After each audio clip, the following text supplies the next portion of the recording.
Hello and welcome. My name is Dwayne Mack. I am the Vice President for Diversity, Equity, and Inclusion at Berea College. January provides us with an opportunity to reflect on the life, times, and mission of Dr. King and the activists who shared his dream for a more equitable and inclusive society. His civil rights campaign was one of love and peace, and not of hate, vitriol, and violence. We're here today to honor his legacy and the role he played in the Black freedom struggle. We are here also to address systemic racism in the 21st century. Despite continued acts of racialized policing and the most recent episodes of racial hatred, anti-Semitism, and violence at the citadel of American democracy, we must remain steadfast in our quest for social and racial equality. Although it is difficult, we must continue to challenge hate with love. In the words of Dr. King, darkness cannot drive out darkness. Only light can do that. Hate cannot drive out hate. Only love can do that.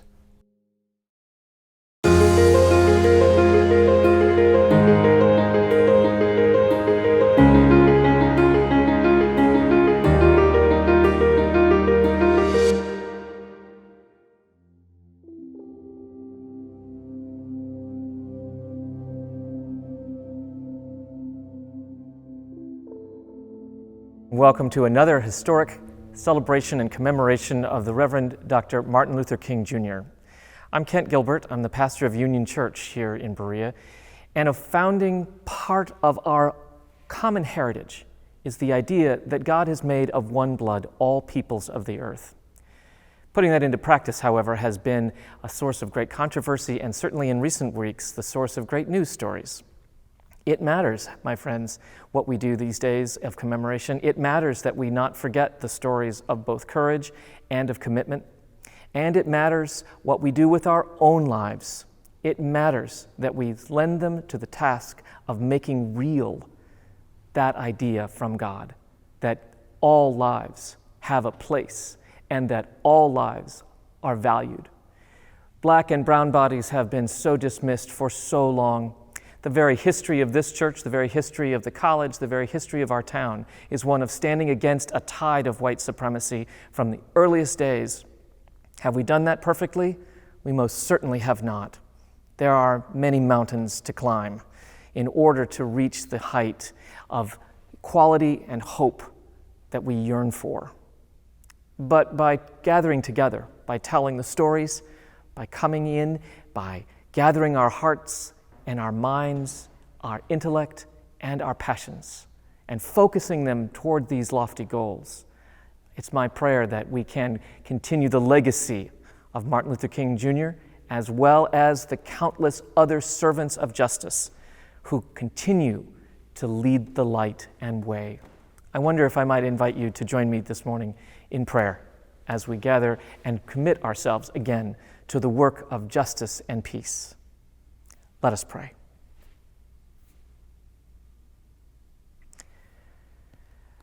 God of so many weary feet, we are tired. We are tired of the injustices. We are tired of the violence. But my friends, good God, we are not tired of the struggle to make it better. Holy One, you have sent your prophets throughout all the ages to teach your people what is right. You have sent them in biblical times to teach and train us to treat one another with justice and with care and with compassion. And you send them this day. May we heed their words. May we attend to all that will bring us light and life. May we find the way to your greater and deeper truths and away from our hatred, our violence, and our injustices. With your godly hands, Lord, shape us as the potter shapes the clay. Rise and bring us to your will. Lift us that we might know your peace and your truth and your love and be able to share that in peace with our neighbor. Holy One, let there never be quiet in lieu of justice. Let peace be the shalom you intend. Let peace come to us all, that we may overcome our warring madness. In Christ's name. Amen. Hello and welcome. It's a pleasure to be here with all of you today. This day is a highlight of the year for me and is especially significant here at Berea College. Today, we have come together to remember Reverend Dr. Martin Luther King Jr. and to honor his legacy by keeping on moving toward justice. In most years, we model that movement toward justice by marching, joining many other Americans and people around the world in celebrating that man who was born on January 15th in 1929 and honoring him because he led our nation to awaken to continuing racial inequality and unanswered dreams.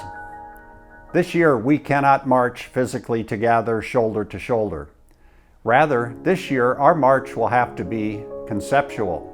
So, in our hearts and spirits only, we march this year, united in our commitment and determined to follow Martin Luther King's legacy as it propels us towards education, truth, and justice. But we march in our hearts and minds for other reasons too. In April of 1963, while sitting in jail in Birmingham, Alabama, Reverend King wrote a letter defending and outlining the importance of nonviolent civil rights demonstrations. That April, King had been arrested for the 13th time in his life because he had marched, violating an injunction that made it illegal to protest. His goal had been to bring national attention to the discrimination that existed in Birmingham, across the South, and in many other parts of the nation. Why was marching a particularly powerful way to protest? First, one marches in a company. It was not just one man protesting racial injustice. Rather, Dr. King was joined by hundreds of thousands of others who shared his convictions. This inspires the participants, lends impact to their activity, and worries the elite. Some of Dr. King's fellow marchers were from Berea College, by the way, and some of us traveled to Selma in 2015 for the 50-year anniversary of that Selma to Montgomery March. We certainly felt that solidarity as we joined tens of thousands of people in marching across the Edmund Pettus Bridge, which we hope soon will be renamed in honor of our late great friend, Representative John Lewis. Throughout this year, millions, inspired anew by tragic, unnecessary, and brutal deaths of more of our African American brothers and sisters, have gathered again to march against racism and to proclaim that Black lives do matter. Also, when you march, you move. You change your position, moving from here to there. This is a wonderful metaphor for the change we are looking for in society. That is how we will keep moving toward racial justice. At Berea College, we are proud to say, God has made of one blood all peoples of the earth. And guided by that motto, we have been engaged in a 165-year march through history. Our great commitments compel us to advocate for important values: the power of love over hate, human dignity and equality, and peace with justice. These two great companies, one started by the Reverend John G. Fee and the other by Dr. Martin Luther King Jr., came together 55 years ago to march for racial justice, and have continued to gather on this road ever since as kindred spirits and fellow travelers. And this year we have been inspired by new marches all around the country and all around the world. Truly, it is inspiring to be part of this tide of humanity with the power to sweep away injustice and inequality. This is Dr. King's great vision of the moral arc of the universe. It may be long, but it is being bent powerfully toward justice. That 165-year march through history here in Berea has been shoulder to shoulder with our local community, the City of Berea, and we thank Mayor Fraley and other members of city government for joining in this observance today. Back to Dr. King in the Birmingham jail. His letter was written in response to a statement signed by a number of white clergy who were questioning the methods of the protesters. Dr. King's response pointed out that those who voice objections to ugly reality did not create it. They are rather the ones who are calling attention to it and making it more visible and therefore more intolerable. He wrote, "We who engage in nonviolent direct action are not the creators of tension. We merely bring to the surface the hidden tension that is already alive. We bring it out in the open where it can be seen and dealt with. Like a boil that can never be cured so long as it is covered up, but must be opened with all of its ugliness to the natural medicines of air and light, injustice must be exposed with all the tension its exposure creates to the light of human conscience and the air of national opinion before it can be cured. Such exposure is crucial if we are to move toward justice." Today, his words remind us that our work for justice must continue, because although institutional racism in America might have been reduced over the last decades, systemic, societal, and situational racism remain very much the current reality. The legacy of the sordid institution of slavery is still with us and still standing in the way of full justice in America. Dr. King encouraged us to focus on the toxicity of poverty, to highlight inequality and voter suppression, and when one person is impacted by injustice, we all are. We are caught, he said, in an inescapable network of mutuality, tied in a single garment of destiny. Whatever affects one directly affects all indirectly. Inspired by two great pastors, the Reverend John G. Fee and the Reverend Dr. Martin Luther King Jr., let us bring renewed attention to those inequities that Dr. King awakened us all to, and that still, alas, continue today. Let us come together so that our individual voices, which might be too quiet to hear on their own, will be amplified through our unity. Let us join together to support the great cause of justice for all peoples of the earth. Thank you.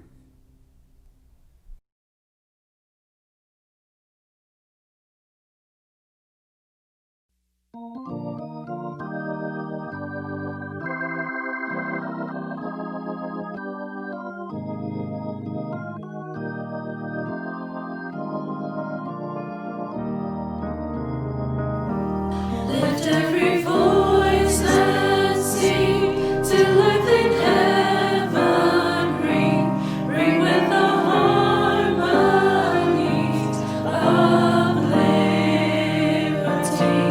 Let our rejoice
Hello everyone, my name is Bruce Fraley, Mayor of the City of Berea. On behalf of the city and our citizens, I want to welcome all of you to the 2021 Dr. Martin Luther King Jr. Memorial Celebration. I really enjoyed being part of the program last year at Union Church with so many inspirational speakers, including President Lyle Roelofs and Reverend Kent Gilbert, and I regret that we're not able to gather in person this year. But whether we're gathered in person or gathering remotely, the importance of celebrating the life and work of Dr. King is unchanged. Our ability to pause, celebrate, reflect, and make a commitment to honor Dr. King by the way we live our lives prevails, whether we're gathered in person or connected by technology. This year's theme, Keep Moving Toward Justice, reminds us that our quest is a continuous process that requires motivation, commitment, and determination to continuously pursue justice in all segments of our society and our communities. It is my hope that today's speakers will motivate you, inspire you to be committed, and will encourage you to use the determination we all have inside of us as we move forward together. Together we can and will make the world a better place. It's my pleasure to introduce to you Berea Police Chief Eric Scott, who's going to join me in today's welcome. Eric? Thank you, Mayor Fraley, and greetings to everyone. This year's theme of Keep Moving Towards Justice is special. You know, one would think that time heals all. This is the case in some areas and aspects of life, but for whatever reason, it is not for justice. Justice. Such a simple yet powerful word. Justice. The concept of moral rightness based on ethics, rationality, law, religion, and equality. Justice. You know, Dr. Martin Luther King dedicated his entire life to the fight for justice. And just as he fought day in and day out for me to hold the position that I do today, a position of authority where I am respected for not the color of my skin, but the content of my character. Justice. As we honor the life and the legacy of Dr. Martin Luther King, I call upon any and all who hear my voice to stand united in one accord, to keep moving towards justice. No matter the setbacks, trials, or tribulations, I ask that we all keep moving forward, just as Dr. King did. He never quit. He never compromised. And he just kept pushing forward.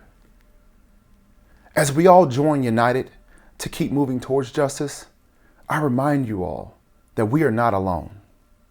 Dr. King has paved the way for you and I to make purposeful change in all aspects of life. And not just in any life, a life for all people. And just as Dr. King did, never stop and just keep moving towards justice. It will take time, but justice will be achieved. The journey ahead will be challenging. But as long as we all unite as one, our path to justice will for sure live up to the words of Dr. Martin Luther King himself when he says that all men are created equal. But to achieve this, we must all look within and ask ourselves, look deep, and say, how can I work to keep moving towards justice and not backwards? Because this is everyone's fight. And as Dr. Martin Luther King so graciously said, an injustice anywhere is a threat to justice everywhere. Thank you all, and I appreciate you all listening to me speak today. This is Chief Scott, and I encourage you all to continue to move towards justice. As I was preparing for today's remarks, I decided to do a little homework and do some research on today's theme. And that research led me to an excerpt from Dr. King's address at Spelman College on April 10, 1960. During that speech, there are 4 symbolic mountains that must be overcome: relativism, materialism, segregation, and violence.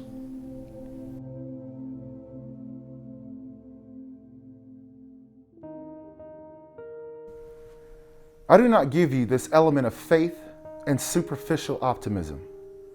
I do not stand here as a detached spectator. As I say to you this afternoon, have faith in the future. I speak as one who lives every day amidst the threat of death. I speak as one who has had to stand often amidst the surging murmur of life's restless sea. I speak as one who has been battered, often by the jolting winds of adversity, but I have faith in the future. I have faith in the future because I have faith in God, and I believe that there is a power, a creative force in this universe seeking all times to bring down the prodigious hilltops of evil and pull low the gigantic mountains of injustice. If we believe this and struggle along, we will be able to achieve it. Keep moving, for it may be well, the greatest song has yet to be sung, the greatest book has not been written, and the highest mountain has not been climbed. This is your challenge. Reach out and grab it and make it a part of your life. Reach up beyond cloud-filled skies of oppression and bring out blazing stars of inspiration. The basic thing is to keep moving. Move out of these mountains that impede our progress on this new and noble and marvelous land. Langston Hughes said something very beautiful in the poem Mother to Son. Well, son, I'll tell you, life for me ain't been no crystal stair. It's had tacks in it, splinters, boards torn up, places with no carpets on it and the floors were bare. But all the time eyes have been climbing on the reaching landings and turning corners and sometimes going in the dark where there ain't been no light. So boy, don't you stop now. Don't you sit down on the steps, because you can find it kind of hard. For eyes are still going, boy. Eyes are still climbing. And life for me ain't no crystal stair.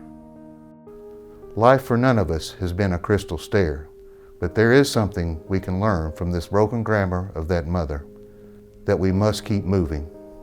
If you can't fly, run. If you can't run, walk. And if you can't walk, crawl. But by all means, keep moving.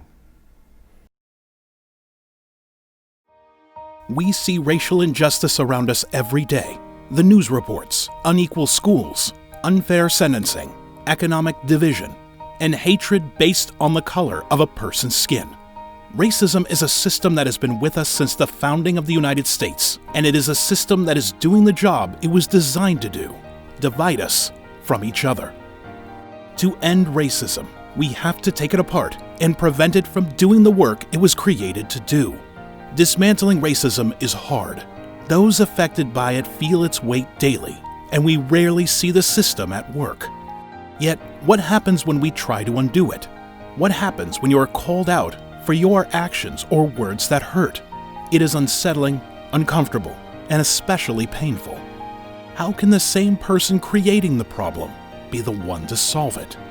Keep moving. Attend the seminars, listen to the talks, work through the workshops. Keep asking, what can I do to help? Keep moving. Understanding what poverty is and how anti-racism works. Join in coalition with others, educating yourself. Keep moving through the failures, faults, insecurities, guilt, and shame. Keep moving toward justice.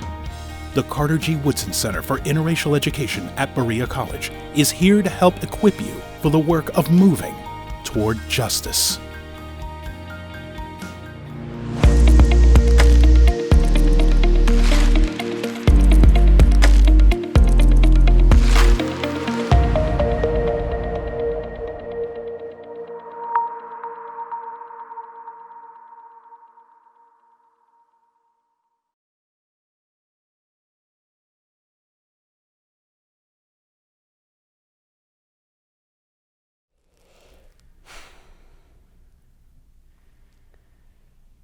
I remember the first time we marched in Lexington. It was the Sunday after George Floyd was murdered. My sister brought home markers and poster boards so we could have signs at the protest. I remember not knowing what to put on it. There was so much to say. And then I thought about Tamika Mallory and what she said. Looting is what you do. We learned from you. Crazy how white people have gotten everything they have because of looting and rioting and killing. But we make one step in that direction to let them know they can't keep killing us, and we're savages. So that's what I put on my board. We learned from you.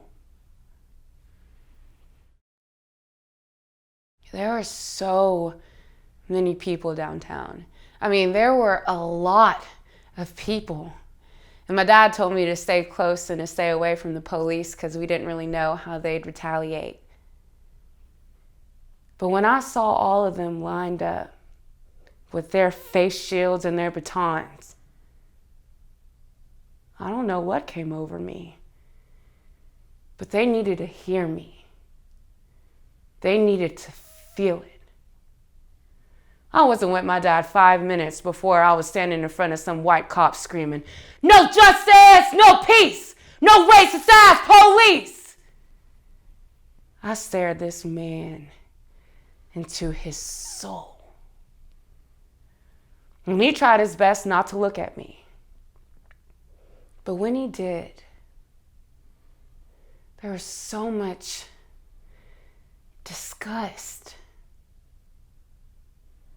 I knew that if he was given the okay, that he would hit me or arrest me. I don't know. But I didn't look away from this man once. I needed him to feel the pain of being targeted, of being humiliated, powerless, and not being able to do shit but take it. And there were people around me giving me fist bumps saying, "Hell yeah, keep on fighting." And somebody even took a picture of me, and I didn't notice until after the flash. But I didn't care about none of that. It was me and him. Now, did he personally kill George Floyd or Breonna Taylor? No. No. But will he think about the pain that can come from what he chooses to do the next time he's in a similar situation?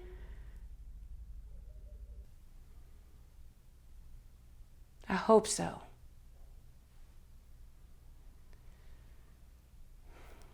We marched on West Main Street and ended up on West Vine Street before it actually hit me. Someone started the chant, "Black Lives Matter!" And we all yelled back. But the more and more I said it, the more I heard the people around me screaming out the obvious. I just started crying. I was really out on the street, screaming to the top of my lungs that my life mattered. And I couldn't even say it anymore. I started choking on my own tears. And then someone said, "Say her name! Breonna Taylor! Say her name! Breonna Taylor!"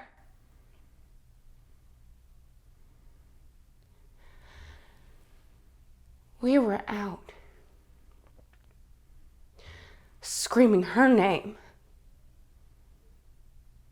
because she was not ever going to say it again herself.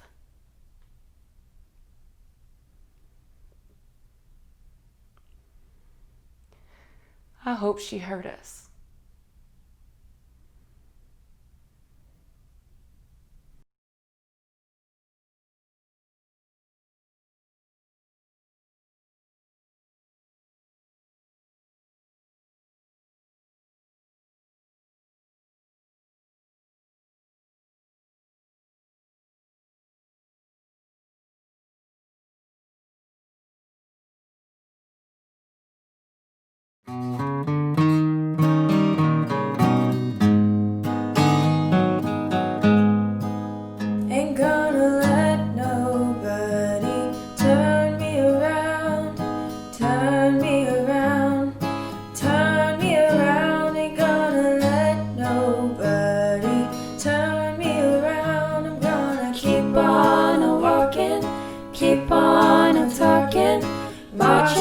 to freedom land.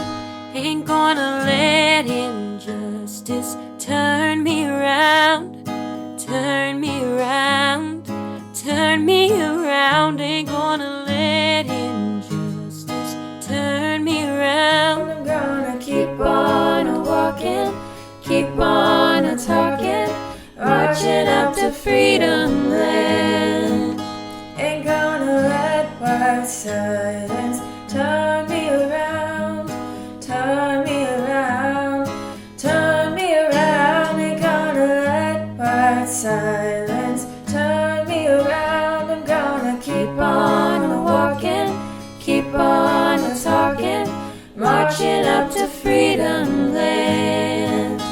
Ain't gonna let no hatred turn me around, turn me around, turn me around. Ain't gonna let no hatred turn me around. I'm gonna keep on walking, keep on talking, marching up to freedom land.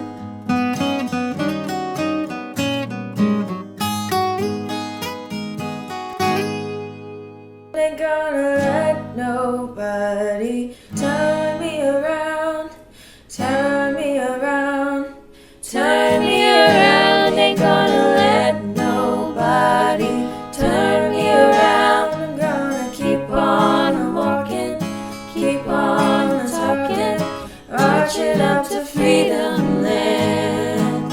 Ain't gonna let nobody turn me around, turn me around, turn me around. Ain't gonna let nobody turn me around. I'm gonna keep on walking, keep on talking, marching up to freedom land.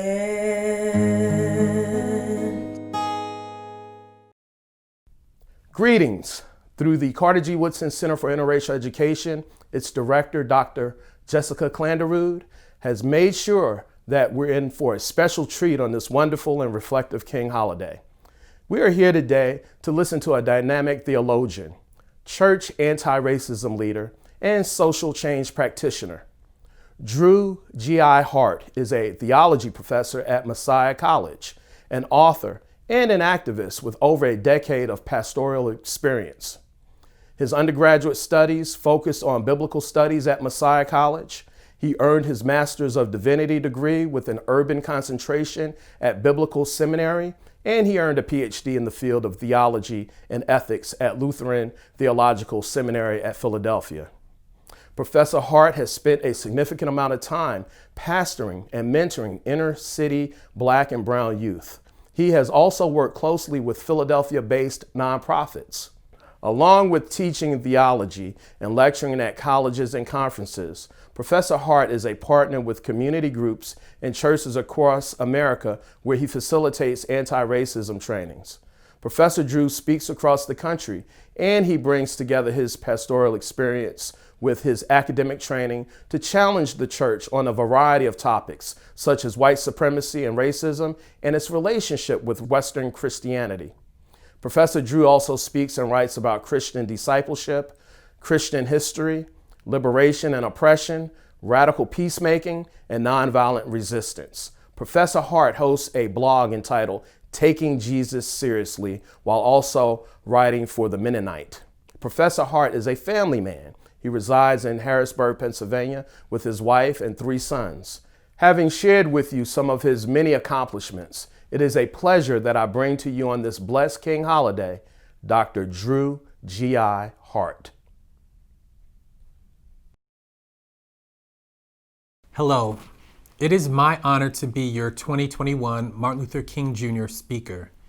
The great urgency of our moment requires that we deepen our commitment to truth-telling, to compassion, to an unwavering focus on justice, and an attentiveness to the liberating and healing presence of God at work in our world. Dr. King modeled that kind of life in his public witness, and so on this day, it is my pleasure to speak to you and invite us to join the struggle for freedom and peace. As Vincent Harding, a friend of Dr. King with a great legacy of his own, reminded us, there is a river that has been flowing through the ages. It is full of people who have tapped into the human spirit of resistance against the death-dealing forces of our world. In memory of Dr. King, now is the time for us to affirm the dignity and worth of every person.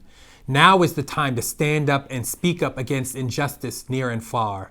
Now is the time to hold tight to love in our struggle against hatred, apathy, and greed.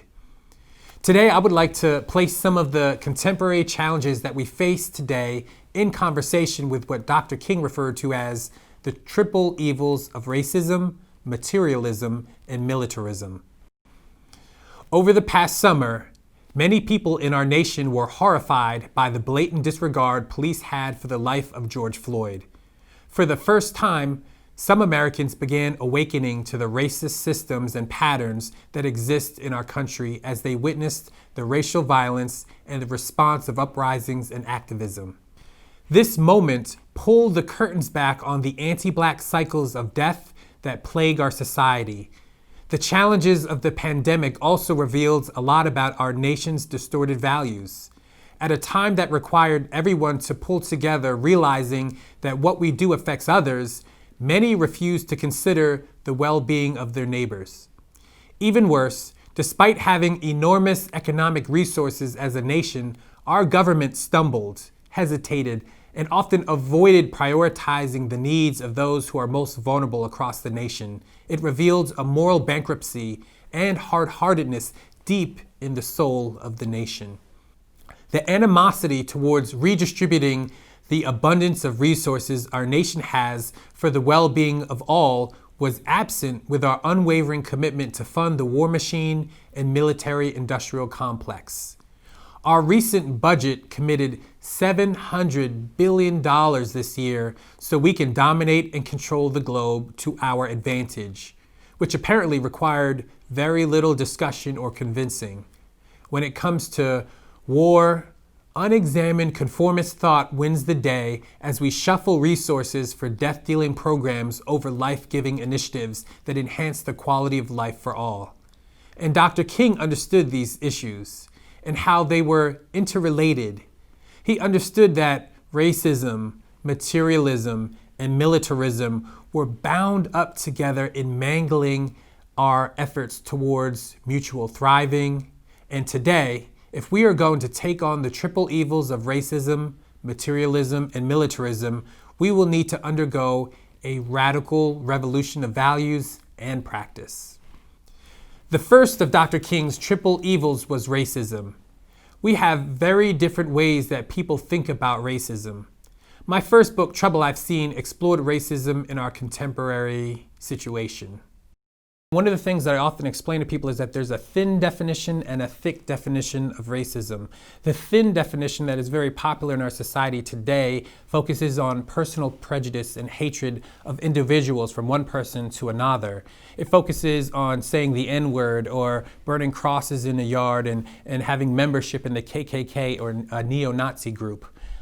That's the thin definition, but a much thicker definition of racism looks at broader social patterns, looks at the way that we organize our society. It looks at policies and practices that create systems of advantage and disadvantage for many people in our society.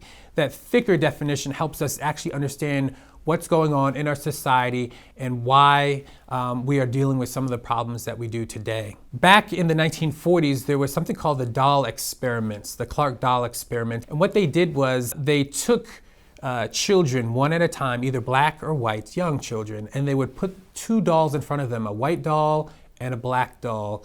And they would ask them, which doll is the pretty doll?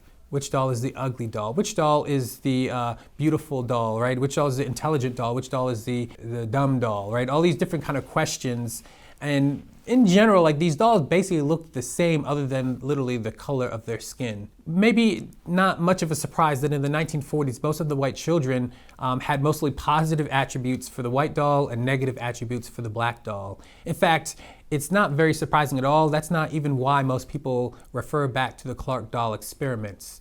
It's actually the black children's responses to these doll experiments that actually caught people's attention. When these black children were asked which doll is the pretty doll, many of them pointed to the white doll. which when they were asked which one is the ugly doll, many of them pointed to the black doll. Same thing as related to intelligence and character and all these things. But one of the saddest things was that when they were asked, and which doll looks most like you, they pointed to the black doll, the very doll that they had given negative attributes towards. And it demonstrated the way that our society is not just racist in a neutral sense, but it's organized by the idea of white supremacy and anti-blackness. And that is this hierarchy where we categorize different human beings into groups and then give them a ranking of superiority and inferiority. And that's precisely what we saw then in 1940s. And what's crazy is that in the 21st century, this same experiment has been reduplicated with more nuance, and they're seeing often a lot of the same results, which is that people are predispositioned and socialized to see white as good, beautiful, right, and everything good, beautiful in the world, and blackness is seen in negative terms. And so we've all been socialized, and that continues to shape so much of what goes on in our society today. One of the biggest concerns in how racism manifests itself in our society has been with police brutality. Police brutality is a widespread and intergenerational form of injustice in this nation. It has been a problem plaguing our country for a very long time. Dr. King spoke about it often in his speeches when he was living. The federal government documented the systemic nature of this problem in the aftermath of the Ferguson uprisings in response to Michael Brown's death. On one hand, they said there wasn't enough evidence to convict Brown's killer, but on the other hand, the federal investigation unveiled a deeply racist system of abuse that disproportionately impacted black residents in Ferguson. The report stated, quote, "Ferguson's law enforcement practices are shaped by the city's focus on revenue rather than by public safety needs. This emphasis on revenue has compromised the institutional character of Ferguson's police department, contributing to a pattern of unconstitutional policing, and has also shaped its municipal courts, leading to procedures that raise due process concerns and inflict unnecessary harm on members of the Ferguson community. Further, Ferguson's police and municipal court practices both reflect and exacerbate existing racial bias, including racial stereotypes. Ferguson's own data establish clear racial disparities that adversely impact African Americans. The evidence shows that discriminatory intent is part of the reason for these disparities. Police discrimination combined with a centuries-long history of oppression of racial minorities is a dangerous pair. In the United States, black people are 3 times more likely to be killed by police than their white counterparts, and 98.3% of all police killings have occurred without any charges brought. This can be seen with the long drawn-out case of Tamir Rice's murder. He was the young 12-year-old boy who many of us watched get shot on video by police after they arrived and almost immediately fired upon him as a child, despite the fact that he was only holding a toy gun. And after all this time, the federal investigation just wrapped up, and we are told that there is not enough evidence to bring charges against the officers. Police brutality and violence are embedded into our society, and there is rarely accountability for when police racial bias becomes death dealing. So when Ahmaud Arbery, Breonna Taylor, and George Floyd's murders sparked outrage, reinvigorating the Black Lives Matter movement, it wasn't just about those individuals. It was about the small, large, and death-dealing interactions with police that happen regularly in poor black and brown neighborhoods around this country. And putting it in a global perspective, our police kill more people in 24 days than many nations kill in 24 years. Police often are used for social control of black and brown people, poor people, and to suppress social movements for change. This has become the norm for how many vulnerable neighborhoods are experiencing policing systems. And nonetheless, we continue to pour and invest lots of economic resources into the very same policing systems. While some cities are talking about defunding the police and redirecting resources towards social programs like education, housing, mental health, drug rehabilitation, and other strategies for social well-being, other communities are increasing their already bloated policing budgets. When it comes to American racism, We need a revolution of values and practice. Before our society will ever make the needed policy changes, we will need to be able to recognize that everyone is made in the image of God and therefore they have inherent dignity and worth. We have to receive the stories of those who have suffered under police brutality and discrimination and hold them as sacred gifts that we allow to transform us. We will need to find the courage to break from groupthink, to break from our assumptions about what policing really is in our nation, and we will have to confront, challenge, and dismantle the racist systems and policies that perpetuate so much violence. But more broadly, if we are going to tackle racism as it manifests in a variety of dimensions in our society, it will require telling a more truthful story about our nation's history.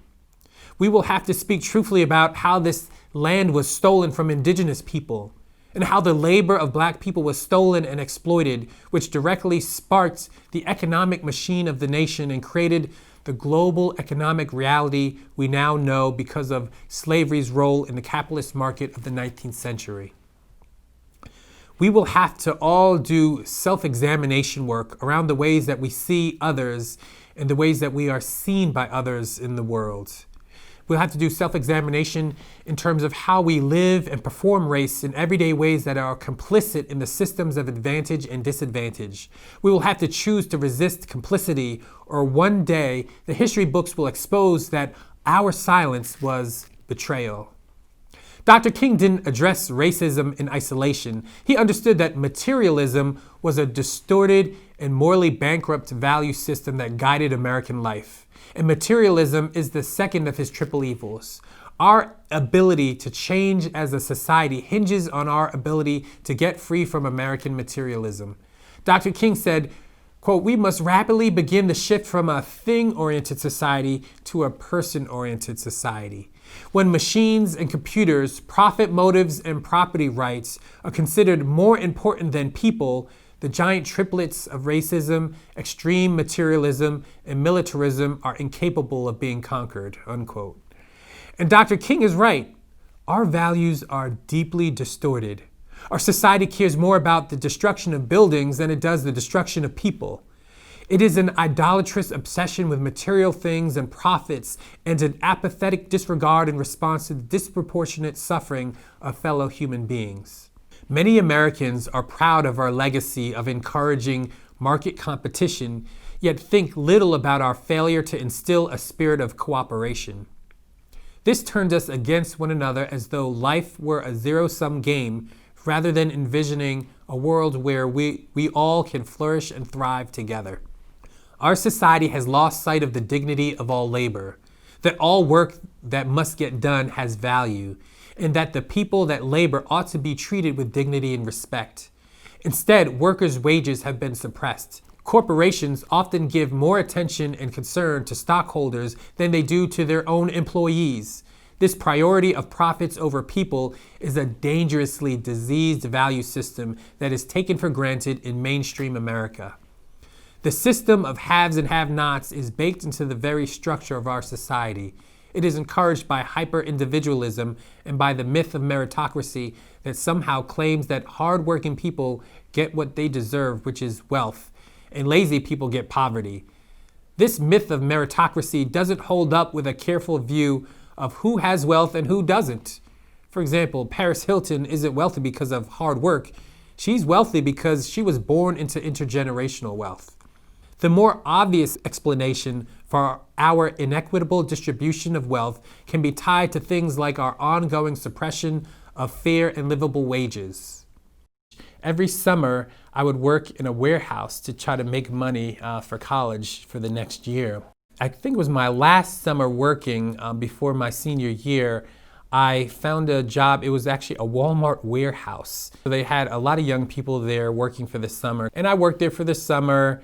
And then after that went back to school, then moved into Harrisburg, lived there for 3.5 years, moved back to Philadelphia where I'm originally from. I got married, I had my first child, and years had gone by and suddenly mail comes with my name on it. I open it up and there's a check for a few $100s.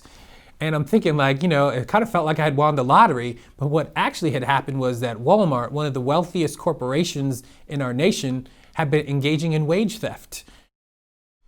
Wage suppression is even worse than wage theft. It intentionally denies the dignity and value of all people who labor by underpaying them for their work.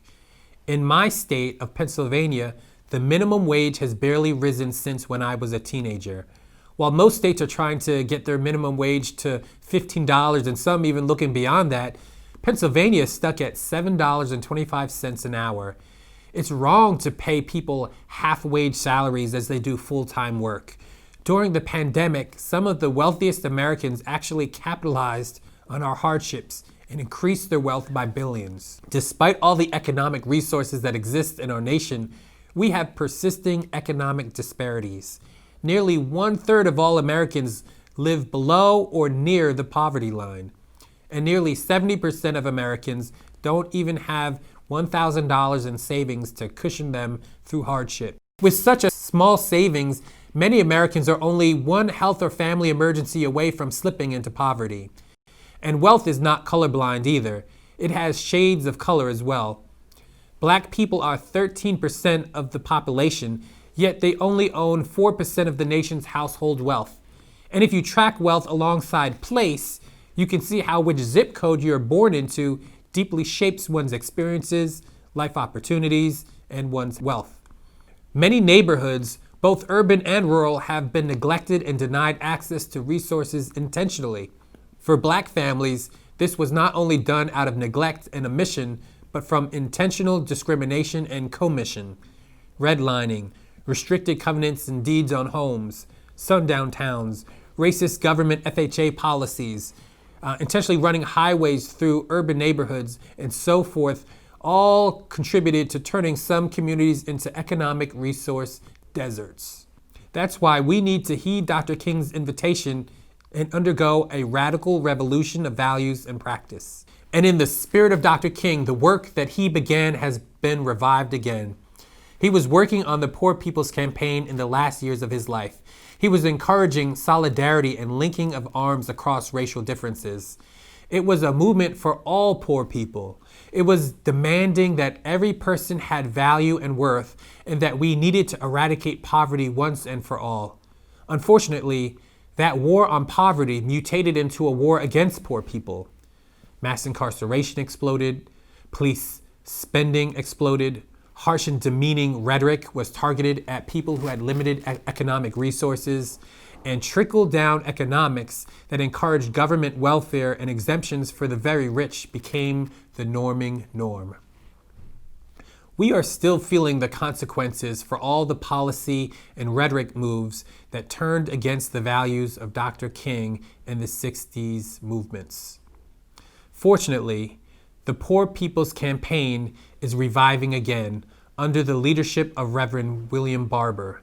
They have expanded the focus to transform the interlocking evils of systemic racism, poverty, ecological devastation, militarism, and the war economy, and the distorted moral narrative of religious nationalism. This is a movement inviting us to link arms in solidarity with people across the nation and across the globe. This new Poor People's Campaign reminds us of why a theology of shalom is so vital today. Shalom is more than what most people mean when they say peace. It is harmony, mutuality, flourishing. It is all of creation interdependently thriving and living into God's dream for us. It is a vision that reminds us that our lives are intricately interwoven and interlocked with one another. What affects one directly affects all indirectly. We are all interconnected and are all in this together. For Dr. King, he usually would evoke the language of beloved community to capture this beautiful vision for humanity and all of creation. The opposite spirit of beloved community throughout our world is the spirit of militarism. This was Dr. King's third and final evil that he believed we needed to confront.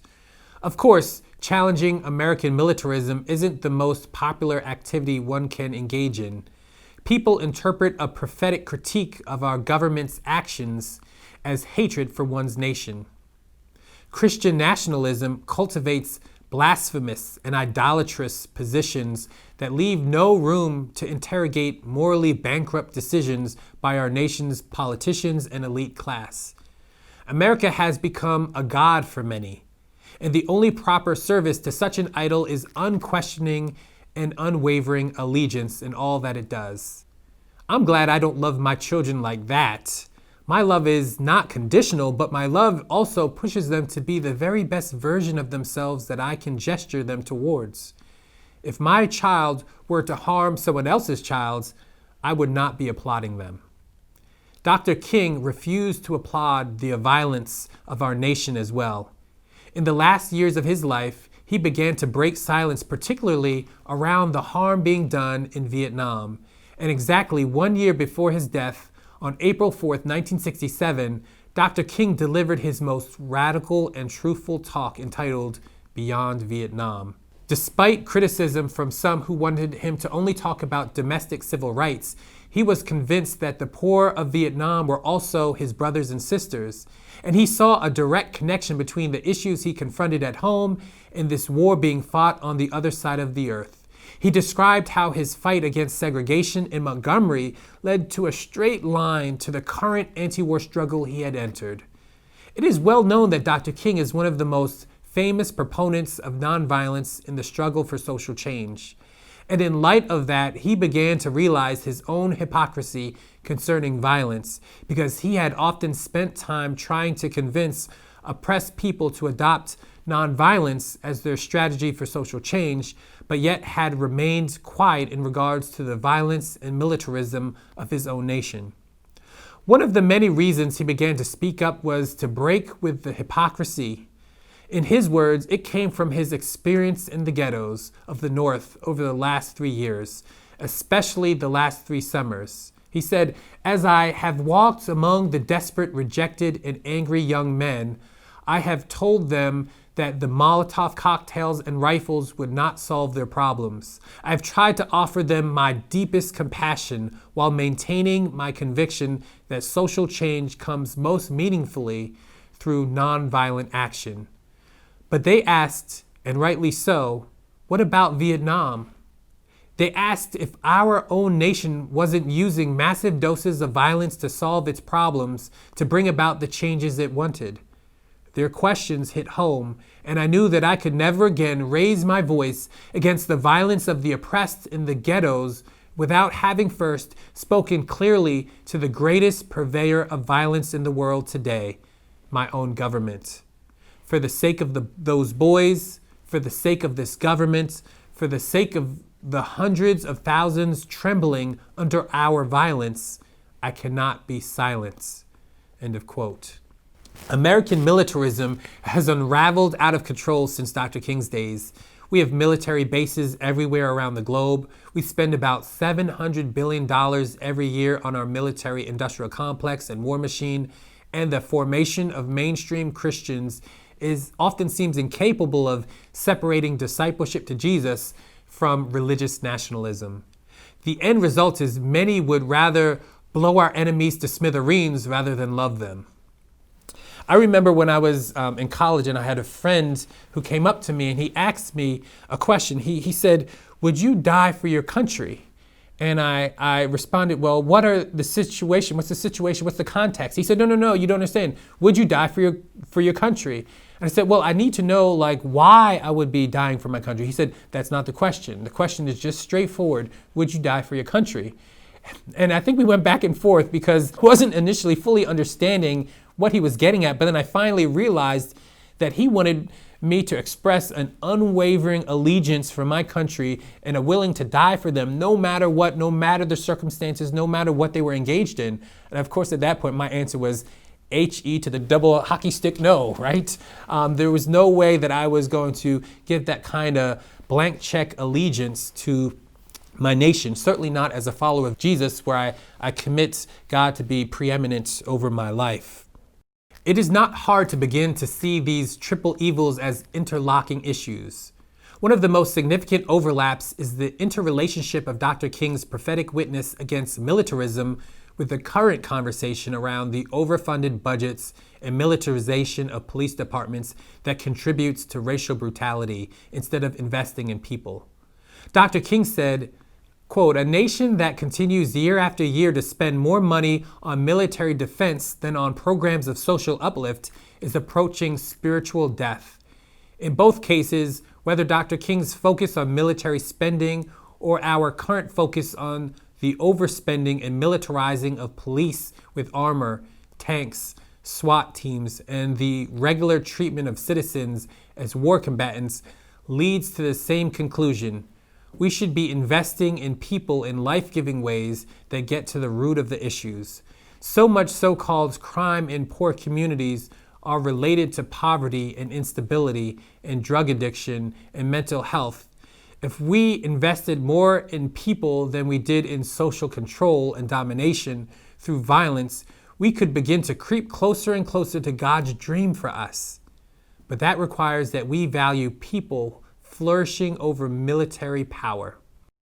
Racism, materialism, and militarism are bound together. We must undergo a radical revolution. Our national budget unveils our distorted values as a nation. People often talk about American exceptionalism, but I think American exceptionalism is often expressed in ways we shouldn't really be proud of. Our military spending is exceptional. You know what else is? We have over 2 million people in prison today, more than any other nation in the world. That is exceptional. We have more billionaires than any other nation, and yet still have people living without housing or in poverty, making our wealth inequality exceptional. About 27.5 million people don't have health care, which is very exceptional compared to other wealthy nations. We could say similar things about our inadequate housing, our inequitable education, or our use of the death penalty. It's not that we don't have the resources to change any of these things. We just haven't had the will or desire to. We value having the biggest military-industrial complex and bases on every corner of the earth more than we care about our responsibility for vulnerable people, for those with limited economic resources, and those who disproportionately suffer. Dr. King was right in 1967 when he said, quote, "I am convinced that if we are to get on to the right side of the world revolution, we as a nation must undergo a radical revolution of values. If we are going to experience God's dream for us, we will have to work together in view of all the different dimensions and cycles of violence and oppression that are designed to destroy our lives." And so it's time, I believe, for genuine followers of Jesus to stand up for justice, to stand up for what's right. It's time to begin to actually take Jesus seriously in our lives. This is the Jesus that said, "The Spirit of the Lord is upon me because he has anointed me to bring good news to the poor, release to the captives, recovery of sight to the blind, to let the oppressed go free, and to proclaim the year of the Lord's favor." And that's exactly what Jesus did. He went and he served those who are vulnerable and were on the edges and margins and cracks of society. He prioritized those who were poor, the vulnerable women, the Samaritans, and those who were stigmatized in society. Those are the people that Jesus lived in solidarity with. We need a renewed political imagination. So often in our day today, in so many churches and for many Christians, their Christian ethics are nothing more than the pre-packaged platforms that have been handed down by political elites. And instead, we ought to be coming alongside those who are hurting disproportionately in our communities and hearing their stories and allowing that and what God is doing in the world to shape our ethics and what we've been called to do. We need to engage in strategic, creative, nonviolent resistance, responding to the triple evils of racism and materialism and militarism in our society. Too often when we want to respond, we kind of fall back to what I call the one-hit wonder of rallies and marches and don't actually engage in more strategic, creative work, putting our best minds together to think about how we can tackle these issues faithfully. We've got to understand the different strategies that are available to us. You know, there's community organizing, there's mass mobilization, there's different social change strategies that we have available to us to engage in this work. But most importantly, what matters most is that is that our faith gets embodied and gets feet, and we actually take this on the ground. And that's really, I think, some of the best of what Dr. King reminds us of today. I want to end with this story. In 1963, Dr. King was in Birmingham, Alabama. At that time, Birmingham was considered one of the most segregated cities in the United States. In fact, it was a dangerous place to be, and its nickname was Bombingham because of all the unsolved bombings of Black people's homes and churches. And so this was not just any old place to go and to try to challenge the segregated systems that existed at that time.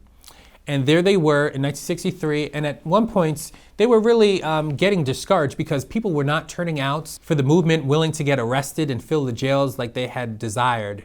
And on top of that, Birmingham had given them an injunction against their permit to march. And so there they are one day in a hotel. You can imagine King and all his, peers who are in this hotel room debating and discussing what they should do next.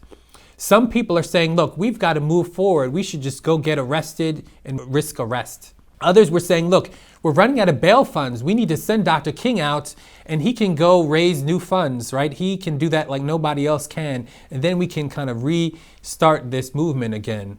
Others were saying, look, this doesn't make any sense. We're all ministers, right? We're all pastors. We have responsibilities. And this upcoming weekend, it was Passover and Easter weekend. And so they all believed that they had responsibilities back home. And so they couldn't see themselves as being responsible to stay there at that time when they had to go meet the needs of their congregations. And so they're all deciding and bickering and disagreeing about what they should do. And during that time, Dr. King is just listening. He's not saying a word at all. And then finally, Dr. King, he gets up, and if you can imagine a hotel room where you have a living space and then a separate bedroom, he gets up and goes into the bedroom and closes the door and leaves everyone else by themselves in the room to continue debating and discussing what they ought to do. Minutes later, the door opens up, and something's different about Dr. King now. If you can imagine Dr. King, most of the time, he's kind of in a black suit with a white shirt, a black tie, kind of a clean, classic look. And this time, all of a sudden, as Dr. King comes out, he has changed his clothes. He now had changed out of that suit, and he was now wearing blue jeans and a blue work shirt. And the moment he came out and everyone saw him, everyone knew exactly what that meant. It meant that it was time to roll up their sleeves and get to work. And so that's exactly what everyone did. They began to realize that they were going to have to risk arrest, go against the injunction, and that they were going to go and be in the Birmingham jail over Passover and Easter weekend. And so if you can imagine that famous picture, there's a famous picture of Dr. King with Ralph Abernathy and Fred Shuttlesworth, and they're all wearing blue jeans and blue work shirts as they're marching down and as they get arrested. And it's during that arrest that Dr. King writes the famous letter from Birmingham jail. Well, my invitation for us as we go is, and as we reflect on this Martin Luther King Day, is that we would also take up that same invitation to put on our own blue jeans. That this is our time to put on our blue jeans for justice. It's time for us to put on our blue jeans for truth. It's time for us to put on our blue jeans for righteousness. It's time for us to put on our blue jeans and to resist the triple evils of racism, materialism, and militarism.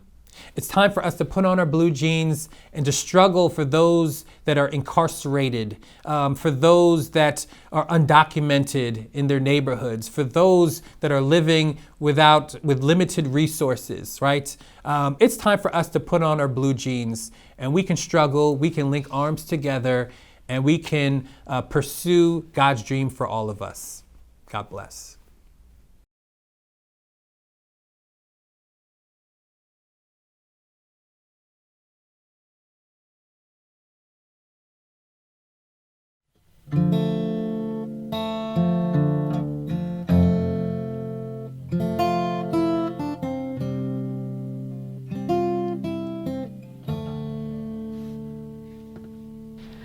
There's an echo in these hills, voices crying won't be still.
There's a mourning in our streets. Prison bars cannot contain these pleas, pleading what they've always planned. The blood that you are made of, it's the very blood you shed. So where the world is wrong, you've gotta right it. Where the battle's fought, you've gotta fight it. Where they hide the truth, you've gotta find it. So I will sing it out, I won't be quiet. Ooh, I won't be quiet. Ooh, I won't be quiet. They hide the truth, I'm gonna find it. I will sing it out, I won't be quiet.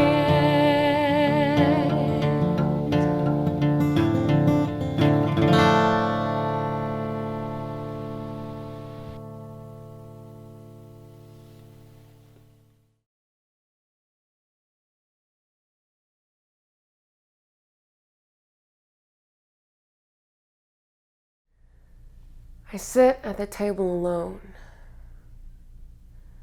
but still speak to you. Our brothers and sisters who we've lost on the way,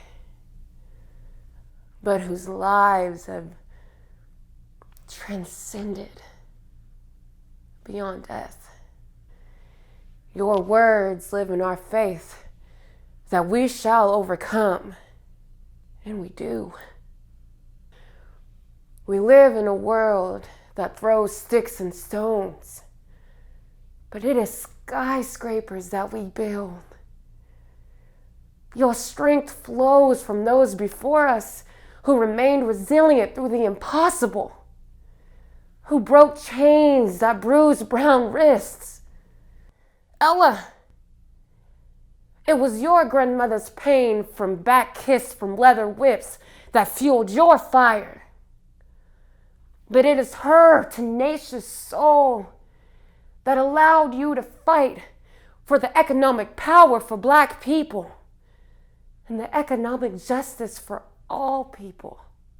It is you that gave us the voices today, like Hamza Travis Naji, so that when we are sick and tired of being sick and tired, we take to the streets and demand they be heard.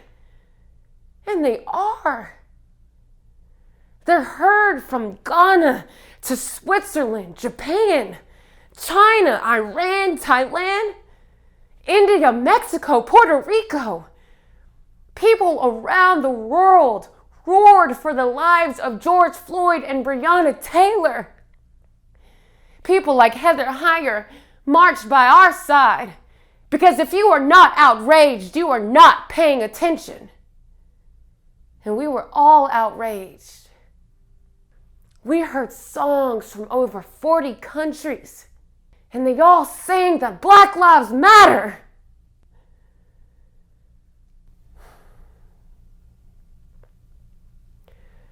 And then the streets fall silent, and our lives exist beyond the protest. We take off our uniforms and remember to be human. We go home. We celebrate. And we sing with our families. We dance the different languages of our soul, love, peace, and forgiveness. Our hands in one another's as our mothers and their mothers bless the feast. And we take a day off to hunt, to fish, to sleep.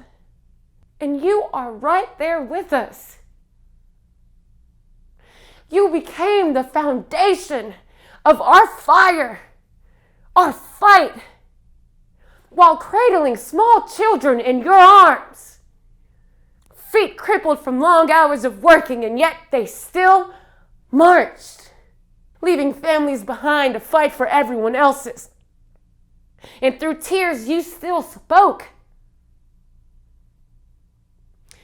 Joseph, you left your daughters to defend the lives around you. And in the process, you lost your own. Viola left her husband and 5 kids to drive supporters to march for our lives from Selma to Montgomery. You were athletes, scholars, mothers and fathers who became warriors for the generations to come. Everyday people whose lives were overshadowed by the call for justice, and you answered. James answered when Dr. King called for clergy to join peaceful protesters after watching demonstrators on the Edmund Pettus Bridge be attacked by those sworn to protect. Medgar answered the cries of our people, even though his wife begged him to take a break. You protected those around you, though you were not protected. Fred Hampton, you gave up your dream of being a New York Yankee to educate your brothers and sisters.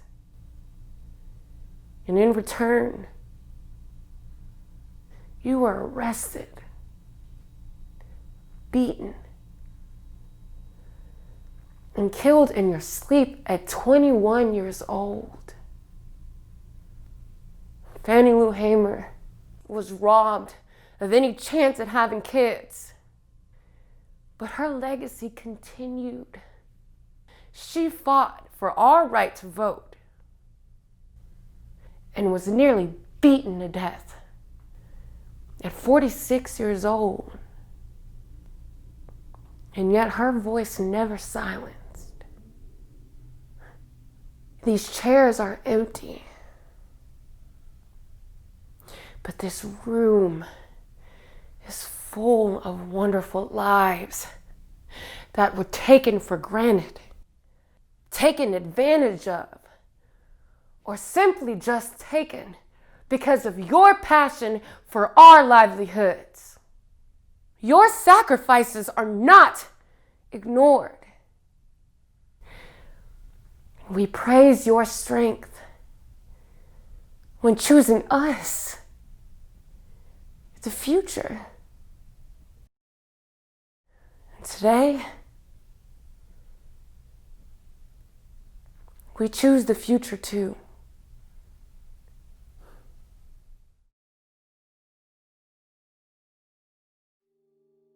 Awesome, holy, loving God, you have given us the gifts of memory, awareness, and vision, that the past may encourage us, that it may correct us and inform us, rather than to ensnare us, that the present may fully engage us, rather than overwhelming us, and that the future may inspire and liberate us, rather than terrifying us.